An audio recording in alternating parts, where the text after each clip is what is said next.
마음이 청결한 자는 하나님을 보는 복을 받습니다. 마음이 청결한 자는 하나님을 보는 복을 받습니다. 이런 제목으로 말씀을 드리고자 합니다. 팔복을 한번 잠시 좀 복습하려고 합니다. 팔복의 첫 시작이 뭐냐? 참 시작이 중요하죠. 그것은 심령이 가난한 자가 복이 있다 그랬습니다. 이걸 쉽게 말하자면 내가 하나님 앞에 철저하게 자신이 죄인됨을 아는 것, 이게 복의 시작입니다. 그런 사람은 두 번째로 그 죄를 인하여 애통하게 됩니다. 회개하게 됩니다. 세 번째는 죄를 철저하게 애통하다 보니 이제는 내 고집과 내 주관으로 사는 삶이 헛되다는 걸 압니다. 그래서 온유하는 자가 복이 있는데, 그런 자가 땅을 기부로 받는다고 했는데, 이 온유는 따뜻하고 부드럽다는 뜻이지만 원뜻은 쉽게 말하자면 이제는 내 주관으로 살던 내가 하나님의 말씀대로, 하나님 인도하심대로 순종하며 살겠다 하는 뜻이 온유입니다. 그래서 철저하게 이제는 내가 하나님 앞에 죄인인 줄 알고 그 죄를 철저히 애통하면서 내가 이제 하나님의 말씀대로 뜻대로 순종하며 온유한 마음으로 순종하며 살겠다 하는 것이 세 번째 온유하는 자의 복이죠. 네 번째가 되면 그렇게 살려고 하면 내 속에서 이제는 하나님의 은혜와 도움이 없이는 살 수 없다는 걸 알게 되죠. 그래서 하나님의 의에 대한 굶주림과 목마름을 가지고 있습니다. 의라고 하는 건 하나님, 또는 하나님 말씀, 하나님의 뜻, 하나님의 영광, 이것에 대해서 내가 다 알고 싶어하고 찾고 싶어하고 추구하고 싶은 의에 줄이고 목마른 자가 복이 있는 삶이 되는 것이죠. 자, 그렇게 살다 보면 이제 씨앗을 심게 되면 반드시 그 씨앗이 살아있으면 거기에서 싹이 나고 줄기 나고 열매를 맺듯이 다섯 번째가 뭐냐면 긍휼이 긴 자는 복이 있다 그랬습니다. 왜요? 내가 이제 하나님 앞에 긍휼을 잊고 보니까 정말 죄인된 내가 하나님의 사랑과 긍휼을 잊고 나니까 나도 이제 긍휼히 여기는 자가 되게 되죠. 오늘 여섯 번째가 바로 이제 마음이 청결한 자는 복이 있나니 그가 하나님을 보는 복을 받게 되는데, 여기에 대해서 우리가 한번 묵상해 보고자 합니다. 전라북도의 그 남원의 아주 시골에서 양반으로 열심히 이 과거 공부를 했다가 드디어 과거를 급제해서 이제 어느 고을의 원님 사또로 부임을 하게 되었습니다. 시골에서 열심히 공부해서 여러 차례 노력하고 애쓴 가운데 드디어 원님이 되자 그의 삶이 달라지게 되었어요. 아침에 이제 세수하러 갔더니 그게 요만한 뭐 덩어리 같은 것, 새까만 팥덩어리 같은 것이 거기에 뭉쳐져 있는데 이게 뭐 하는 것인가 자기 시골에서 못 본 것이었거든요. 그래서 이게 뭐 아침에 일찍 일어나서 약을 먹으라 하는 줄 알고 잠시 고민하다가 그걸 먹었어요. 조금 먹었더니 옆에 있는 하인과 하녀들이 막 킥킥 웃는 겁니다. 그중에 좀 나이 많은 하인이 하는 말이, 원님, 그것은 먹는 것이 아니고 얼굴을 닦을 때 쓰는 비누입니다. 한 번도 비누를 몰랐는데 그 이후에 이제 조선 말기에 가루 비누가 만들어지다 보니 이게 비누구나 싶어서 괜히 자식이 시골 출신으로 무식하다는 것이 이렇게 들통나니까 굉장히 미안하고 쑥스러웠던가 봐요. 그래서 원님이 이렇게 말합니다. 내가 그것 모를 줄 아느냐? 너희들은 이 비누를 가지고 얼굴을 닦는 데 서지만 난 이걸 먹음으로 마음을 닦는 데 선다 그랬다고 합니다. 얼토당토 않는 변명 같지만 우리가 매일매일 우리가 원하지 않지만 겉으로 문제들이 얼굴에 자꾸만 몸에 묻고 또 우리 속에도 때가 만들어지지요. 그래서 우리는 세수도 하고 샤워도 하고 목욕도 합니다. 그렇게 우리가 외부적인 것들은 잘 먼지들이나 때들을 씻고 또 밀기도 하지만 그러나 우리 마음속에 있는 때들, 이것들을 정결하게 하려고 하는 노력들은 우리가 부족하지 않나요? 오늘 마음의 청소, 마음의 청결에 대해서 두 가지를 한번 생각해 보려고 합니다. 첫 번째, 마음이 청결한 자, 어떤 자일까요? 마태복음 5장 8절 전반절을 함께 읽겠습니다. 마음이 정결한 자는 복이 있나니. 왜 마음이 정결한 자가 복이 있을까요? 자, 우리 한번 생각을 해봅시다. 마음이 정결한 자가 복이 있다는데 이 말은 우리 마음 자체가 더러워질 수 있다는 가정하에서 이 말씀이 주어진 거죠. 우리 마음은 그냥 늘 더러워질 수 있다, 더럽혀질 수 있다는 것입니다.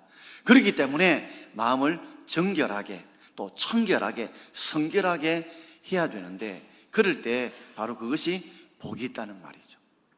자, 우리 마음을 한번 생각해 봅시다.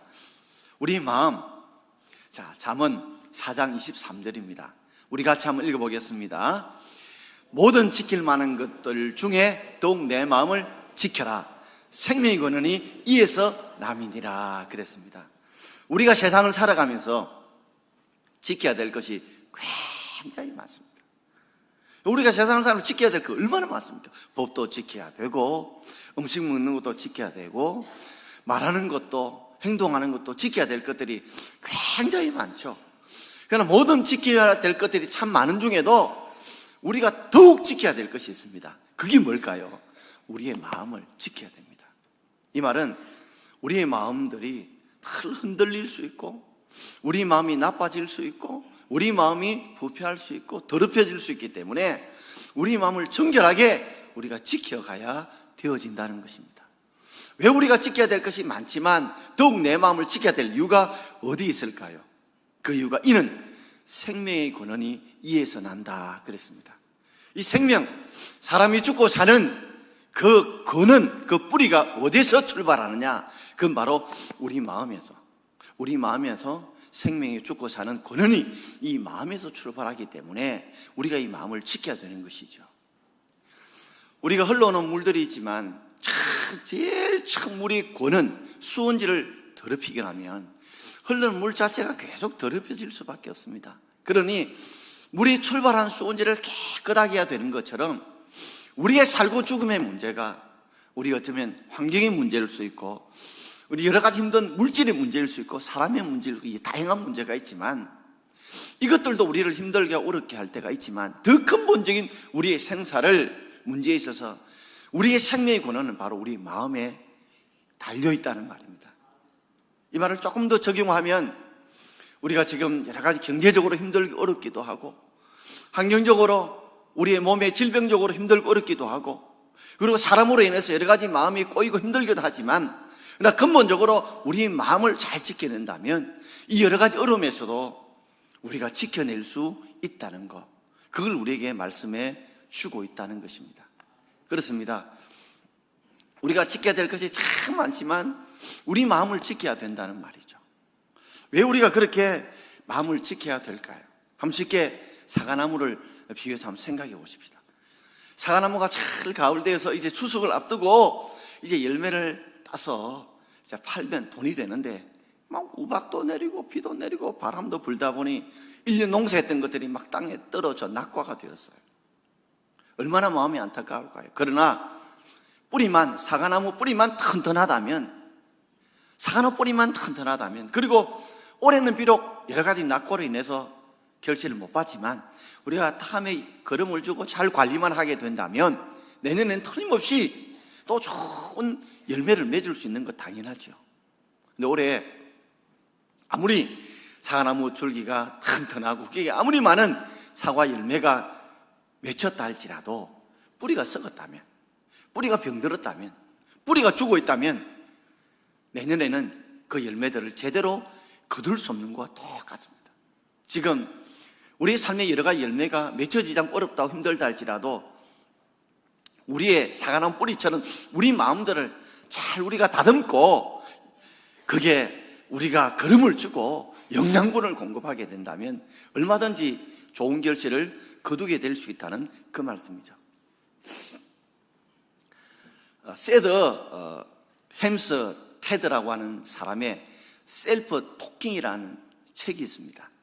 그 책에 보게 되면 이 사람의 이 마음, 이 생각 속에서 어떤 일이 벌어지냐 하는 이야기들이 기록되어 있는데, 그중에 사람들이 잡는 시간 외에 우리가 생각하는 시간들 보면 사람들이 하루에 하면 18, 어떤 20시간 정도 생각을 하게 된다면 그 생각들을 가만히 보게 되면요, 어느 정도 하느냐 하면 한 5만 가지 내지 6만 가지의 생각을 하게 된다고 합니다. 참 우리 조상들은 참 지혜롭습니다. 옛날에 과학적인 이런 실험도 그런 것도 없음에도 불구하고 오만 생각을 다 하고 있네. 생각 보면 거의 비슷하게 맞췄다는 거죠. 그러니 이전 어른들의 속담들이 이것이 그저 헛된 것이 아니다는 걸 알게 되는데, 우리가 하루에 한 5, 6만 가지 생각을 하게 되는데, 그 생각을 보면 평균적으로 보게 되면 약 85% 정도가 부정적인 생각이래요. 안 돼, 못 돼, 할 수 없어, 이런 부정적인 생각들, 하지 말할 생각들이 무려 약 85%가 부정적인 생각들로 가득 차 있다고 그럽니다. 뿐만 아니라 그러다 보니까 우리가 말을 하는 것이나 상대에게 말을 듣는 것들을 보게 되면 그것이 약 부정적인 말을 하는 것, 듣는 것이 약 75%가 된다고 합니다. 여러분, 나무를 키운다고 생각해 보십시오. 그런데 좋은 거름을 주고 땅이 좋아야 그죠? 나무가 잘 자라는데, 우리 마음 자체에서 벌써 약 85%가 좋지 않은 생각으로 가득 차 있고, 우리가 말하는 것이나 상대의 말을 듣는 것처럼 우리가 나무 같은 물을 뿌리거나 거름을 주는데 이것들이 좋은 물이 아니고 좋은 거름이 아니고 약 75%가 좋지 않는 물과 거름을 받았다고 할 때에 그때 나무가 좋은 열매와 좋은 결실을 거둘 수 있겠습니까? 그러니 우리의 마음은 본질적으로 이게 심히 부패하고 타락할 수밖에 없다는 거죠. 그래서 예레미야 선지자가 예레미야 17장 9절에 이미 이렇게 말씀하고 있죠. 우리 같이 한번 읽어봅시다. 만물보다 거짓되고 심히 부패한 것은 마음이라 누가 능히 이를 알리오마는, 그랬습니다. 만물보다도 거짓되고 심히 부패한 것이 어디라고요? 우리 마음입니다. 우리 마음이 만물보다 거짓되고 심히 부패했어요. 그러면 성경은 뭐라고 하냐? 이를 누가 능히 알겠느냐는 거죠. 많은 사람들이 이걸 모르고 살아갑니다. 그러다 보니까 우리가 저 사람을 참 믿었는데, 내가 저분을 참 신뢰했는데 배신을 당하고 어떤 데는 고통을 당할 때 있죠. 왜 그럴까요? 우리 마음은 거짓됩니다.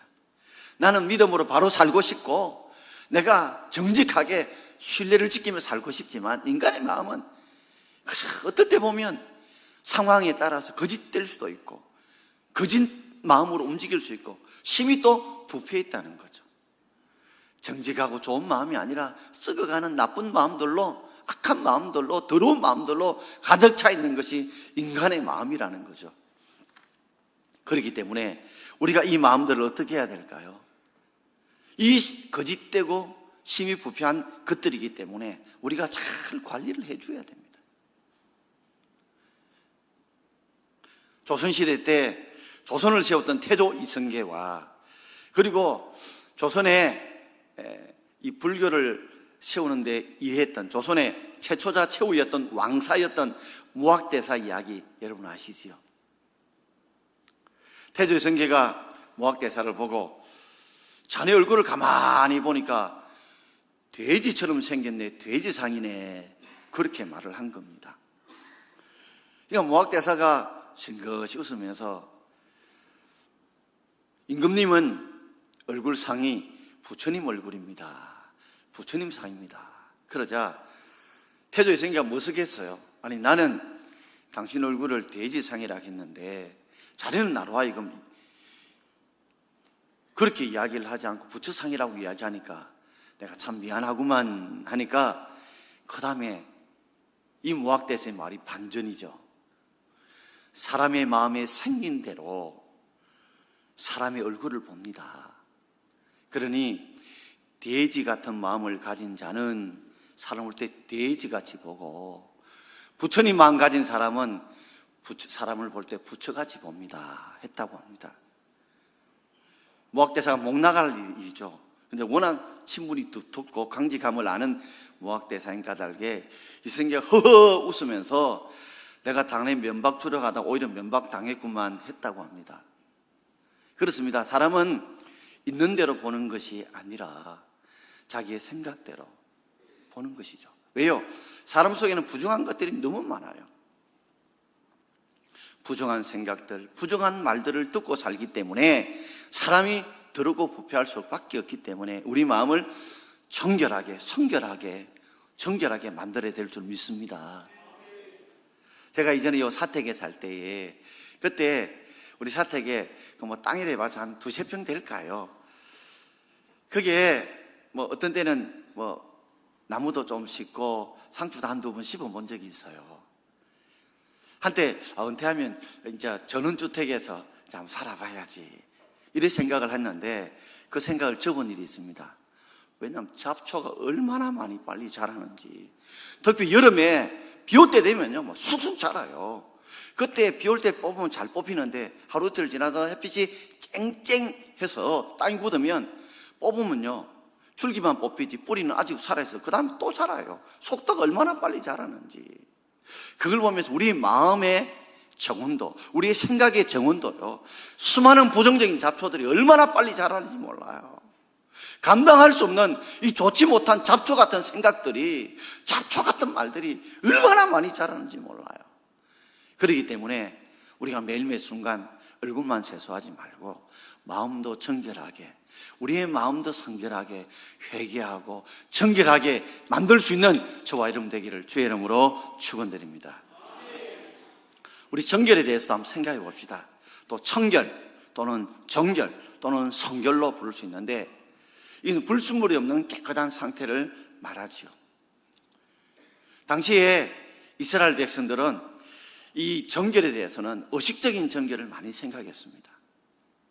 그래서 그들은 하나님 앞에 할례를 행하고 제물을 드리고 그리고 예배를 드리고 그리고 무엇을 드리게 되면 자신들이 정결할 줄 알았어요. 그런데 예수님께서 오셔서 늘 그들에게, 바리새인 서기관 사두개인들에게 책망한 내용이 뭡니까? 의식적인 정결보다도 심령적인 정결이 중요함을 깨우쳐 주신 거죠.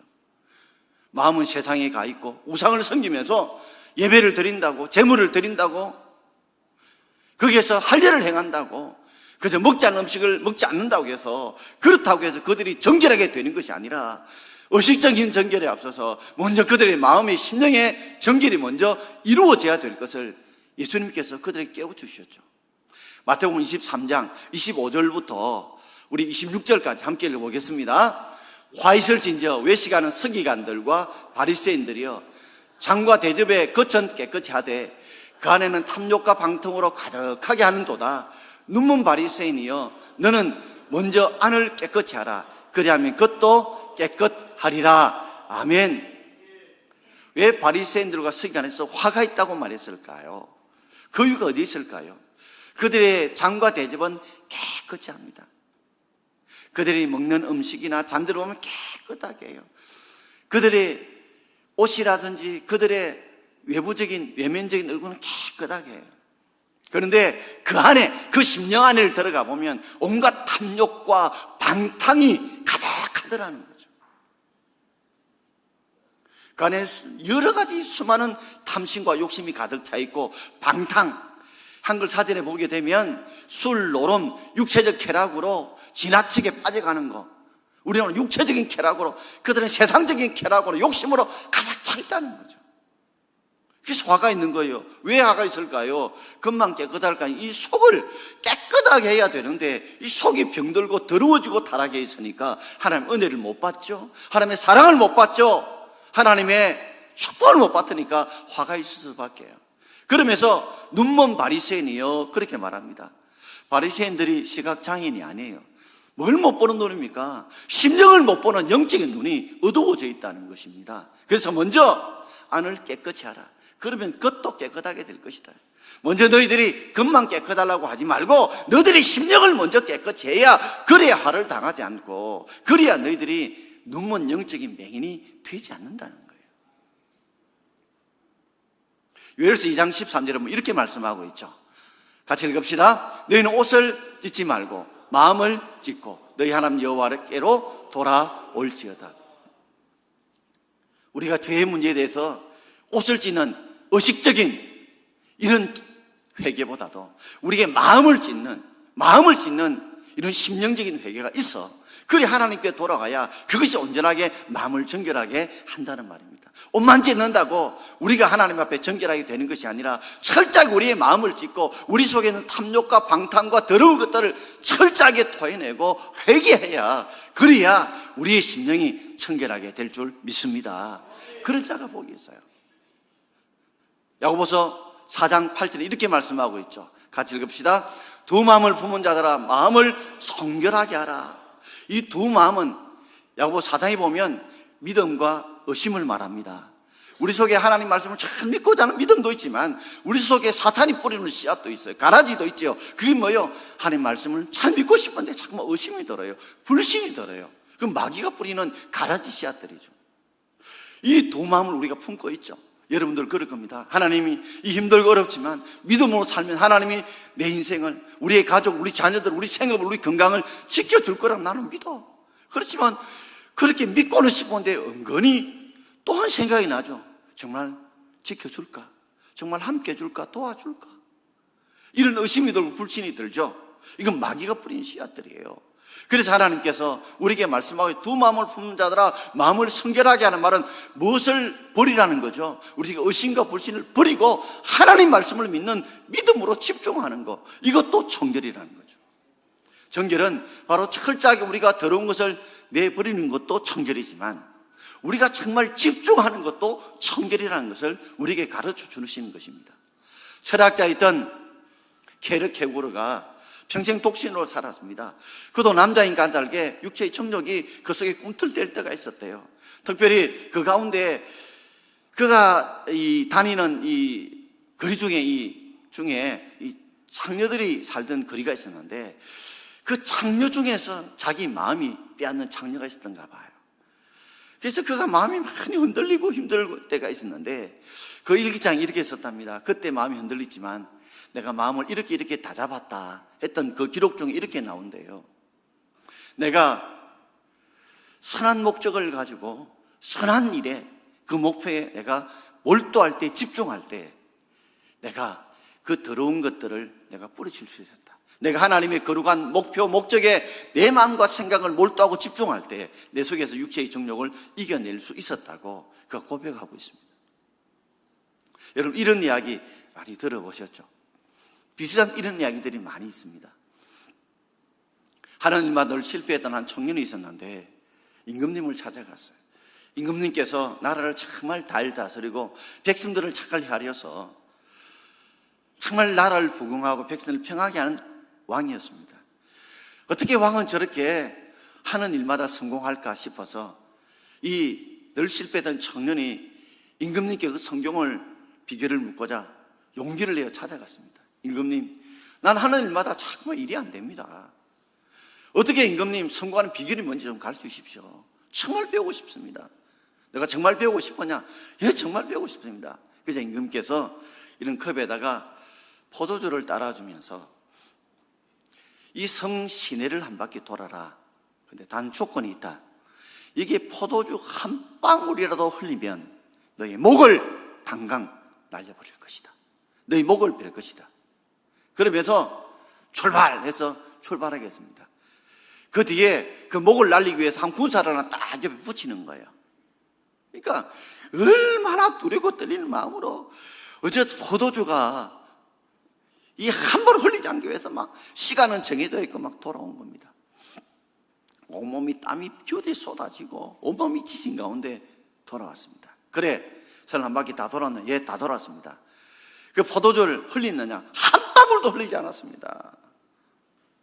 그래? 검사해보니까 정말 한 방울도 흘리지 않았어요. 그러자 임금님이 이렇게 말했죠. 그것이 바로 성공의 비결이다. 네가 분명한 목표를 가지고 그리고 일에 집중할 때 바로 성공할 수 있다. 그러면서 왕이 물었어요. 너 혹시 이 시내를 돌 때에 거린들을 보았느냐? 못 봤습니다. 혹시 장사꾼을 못 봤습니다. 술집에 시원한 소리를 들었냐? 못 들었습니다. 왜 못 들었냐? 아니 이게 집중한다고요. 한 방울이 목 날아가는데요. 그래, 세상의 유혹의 소리들이 너를 힘들고 어렵게, 비난의 소리 너를 힘들고 어렵게 만든다 할지라도 네 목표에 집중하고 그게 몰두하고 집중한다면 너는 그 소리를 이겨낼 수 있고 너는 성공할 수 있을 것이라. 바로 우리 청결인 게 뭘까요? 바로 하나님 말씀에 믿음에 집중하는 것인 줄 믿습니다. 자, 두 번째로 그렇다면 하나님을 보는 복이 뭘까요? 마태복음 5장 8절 우리 다 읽어보겠습니다. 마음이 청결한 자는 복이 있나니 그들이 하나님을 볼 것이며, 이 본다고 해가지고 하나님 마음이 정결하면 눈이 확 띄가지고 보이지 않는 하나님 영혼으로 다 보이는 거, 이거 아닙니다. 이 본다는 말은 하나님을 만나본다는 거예요. 하나님과 소통한다는 겁니다. 하나님을 체험한다는 것을 말하는 것입니다. 여러분, 우리가 다 하나님을 만나보기를 원합니다. 하나님이 보이지 않지만 오늘도 우리 가운데 함께 계시고, 또 우리에 찾아오시고, 우리에게 말씀을 통하여, 기도를 통하여, 찬양을 통해서 우리를 만나주시길 원하시고, 우리 가운데 함께 해주심을 체험시키길 원하는데, 왜 우리는 그렇다면 우리 하나님을 만나보지 못할까요? 이전에 수학여행 갔을 때 이런 기억 혹 있으시나요? 이제는 수학여행 가게 되면 여관이나 연인숙 같은 데 가다 보면 잠을 자게 되죠. 늦게까지 자다가 이제 막 깊이 잠든 친구들 있으면 사인펜으로 가서 얼굴에 막 항칠도 하고, 이게 막 말도 적어 놓고, 그 중에 이제 어떤 직구전 학생 하나 같은 눈이 어두워서 안경을 두껍게 낀 학생이 있었는데, 빨간 유성펜으로 막 안경 색깔을 빨갛게 칠한 거예요. 그리고 귀에 대고 불이야! 했답니다. 보니까 눈을 번쩍 뜨니까 막 벌겋거든, 막 불난 줄 알고 막 뛰어다니. 여러분, 세상이 있는 대로 보는 게 아닙니다. 안경 알 색깔이 붉으면 세상이 붉게 보이고, 푸르면 푸르게 보입니다. 자신이 가진 생각대로 세상을 보는 것입니다. 왜 하나님께서 나를 만나주지 않느냐? 한번 생각해 보십시오. 우리의 안경알이 더러워져 있으면 세상이 더럽게 보입니다. 안경이 알이 깨끗하면 세상이 깨끗하게 보입니다. 왜 하나님께서 나를 만나주지 않는다? 내가 이 고통과 어려움 속에 있는데 왜 나를 만나주지 않는다고 우리 오만불평하기 전에 내 마음이 정말 정결한지 우리가 먼저 돌아봐야 되지 않을까요? 절대 우리 하나님 앞에 거짓되고 심히 부패한 우리 마음들을 철저히 하나님 앞에 우리가 회개하고 하나님께 말씀에 믿음에 집중하게 되면 반드시 우리의 안경이 깨끗하면 세상 보는 것도 깨끗하듯이 우리가 하나님을 만나 보게 될 줄 믿습니다. 옛날에 대신방을 이렇게 하다 보면 성도님들이 대신방을 잘 안 받으려고 하는 분들이 많으세요. 왜냐하면 그들이 목회자와 함께 예배 드리는 것이 부담스러운 것이 아니라 대신방은 우리 머릿속에 일단 집안을 대청소해야 된다는 이런 굉장히 큰 부담이 있어요. 저는 대신방 가면 절대 방마다 절대 구경 안 합니다. 그러니까 자주 신방 부르십시오. 왜냐하면 어떤 데는 한 곳에 몰아놓으신 분들이 끝이거든요. 그게 부담스러워요. 그런데 남자분들은 좋아하세요. 목사님 대신방 1년에 서너 차례 안 합니까? 하다 보면 집에 먼지도 다 제가 깨끗하게 하거든요. 여러분, 우리도 한낱 담임 목사가 하나님의 이름으로 신방할 때도 그죠? 우리가 집을 깨끗하게 하려고 하는 마음을 가지고 있는데 우리 주님께서 우리의 마음을 찾아오실 때 우리 마음을 깨끗해야 우리 신방하지 않겠습니까? 1969년에 닐 암스트롱이 처음으로 달나라에 처음 착륙했죠. 그리고 2년 뒤에 1971년에 제임스 오윈 대령이라는 사람이 두 번째 달나라에 착륙했습니다. 그래서 그가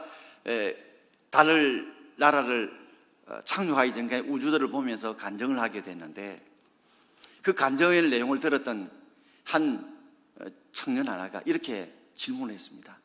소련인들도 달나라에 갔던데 거기에 뭐 하나님이 함께 계신다, 하나님이 천지를 지으셨다 이런 것도 못 봤다는데 어떻게 당신은 이 우주 세계 가운데 달 가운데 하나님이 함께 하시고 천지 만물을 만드셨다는 것을 아느냐고, 어떻게 보았느냐고 이래 물었자 제임스 어윈 대령이 마태복음 5장 8절을 인용해서 말했답니다. 마음이 청결한 자는 하나님을 본다는 것. 저도 한 번은 운전을 이래 나가다가 아주 급해서 3차선에서 1차선으로 가는데 차들이 좀 멈춰 있어서 마침 그 빈틈을 가지고 이렇게 해서 1차선에 가서 뉴턴에 갈려 했는데 갑자기 1차선에 차가 못 봐서 싹 달려왔어요. 잘못하면 사고 날 뻔했죠. 제가 잘못한 부분이 많죠. 그래서 휴 하면서 금방 탁 스쳐가는 생각이 하나님이 도와주셨다. 아, 하나님이 함께 하시구나 하는 그런 감사를 느끼게 되더라고요. 우리의 삶에 있어서 마음이 정결한 게 뭘까요? 왜 마음을 정결해야 될까요? 이 마음은 심히 부패하고 타락한 곳입니다. 우리가 듣는 생각 자체도, 생각하는 것도 85%가 다 부정적인 생각이고, 말하는 것도, 듣는 것도 75% 약 이것들이 다 부정적을 들으니 이 심히 거짓되고 부패할 수밖에 없습니다. 그렇기 때문에 날마다 회개하시고, 그리고 하나님 말씀에 집중하심으로 여러분 마음을 청결하게 하길 바랍니다. 그렇게 되면 틀림없이 하나님께서 저와 여러분의 삶 속에 하나님을 만나는, 말씀을 통해서 하나님의 음성을 듣거나 기도와 찬양을 통해 우리 삶 속에서 하나님이, 보이던 하나님이 우리 삶에 함께 하시는 역사를 경험할 줄 믿고, 그 은혜와 복이 저와 여러분께 있기를 주의 이름으로 축원드립니다. 자, 정결한 마음 주시옵소서. 우리 찬양하고 우리 함께 한 2분간만 기도하기를 원합니다.